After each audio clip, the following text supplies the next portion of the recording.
FIFA the ബെസ്റ്റിനെ പറ്റിയിട്ട് India ഒരു dream 11 ഞാൻ അവതരിപ്പിച്ചിരുന്നു. അപ്പൊ അതിന്റെ താഴെ വന്ന ചില കമന്റുകളാണ്.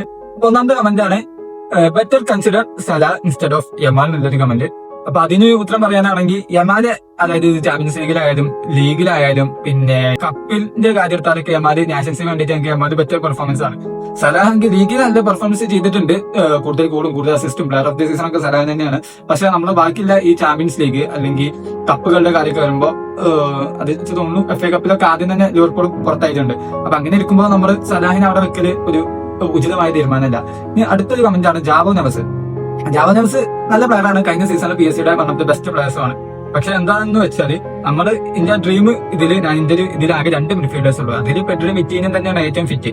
ഈ വേറൊരു കമന്റ് ആണ് Palmer deserved, Bellingham not deserved എന്നുള്ള കാര്യം. അത് ആദ്യത്തെ പാൽമറിന്റെ കേസ് നമ്മൾ ഇന്നലെ പറഞ്ഞാണ്, പുള്ളിയുടെ പെർഫോമൻസ് ഒക്കെ. ബെല്ലിംഗാമിന്റെ കാര്യം പറഞ്ഞാണ്, അപ്പൊ പിന്നെ അത് കൂടുതൽ പറയുന്നില്ല. പിന്നെ വൈ പെഡ്രി എന്നുള്ളൊരു കമന്റ്, എന്തുകൊണ്ട് പെഡ്രി ആഡ് ചെയ്തു അതിന് എനിക്കൊന്നും പറയാനില്ല. അത് ഇവന് കമന്റ് നിങ്ങൾ താഴത്ത് കമന്റ് ചെയ്തോ, ഇവനോട് എന്താ പറയല്ലേന്ന്. പിന്നെ ഹാരി കെയ്ന് ഹാലൻഡ് ഇല്ലെന്നുള്ള കാര്യം. ഹാരി കെയ്ന് നല്ല സീസണാണ്, അതായത് ആദ്യത്തെ ട്രോഫി അടിച്ച്. പിന്നെ ഹാലൻഡിലും അത്യാവശ്യം മോശമില്ലാത്ത സീസൺ, ഇൻഡിവിജ്വലി നോക്കുകയാണെങ്കിൽ മോശമില്ലാത്ത സീസൺ. പക്ഷെ ഇവരെ നമ്മൾ കമ്പയർ ചെയ്യുമ്പോൾ ഏറ്റവും കൂടുതൽ ഈ സീസണിൽ ഗോൾ അടിച്ച പ്ലെയർ എംബാപ്പെ തന്നെയാണ്. അതുകൊണ്ടാണ് ഞാൻ എംബാപ്പിനെ ആ ഒരു പൊസിഷനിൽ വെച്ചത്. പിന്നെ വേറെ കമന്റ് ആണ് സോബസ്ലൈ കെയ്ൻ മക്ടമണി ഒലീസ. അതായത് കെയ്നിന്റെ ഒലീസിന്റെ കാര്യമൊക്കെ ഏകദേശം സെയിം തന്നെയാണ്. അതായത് ബുണ്ടസ് ലീഗ് വെച്ച് വേറൊന്നും അവർ അടിച്ചിട്ടില്ല.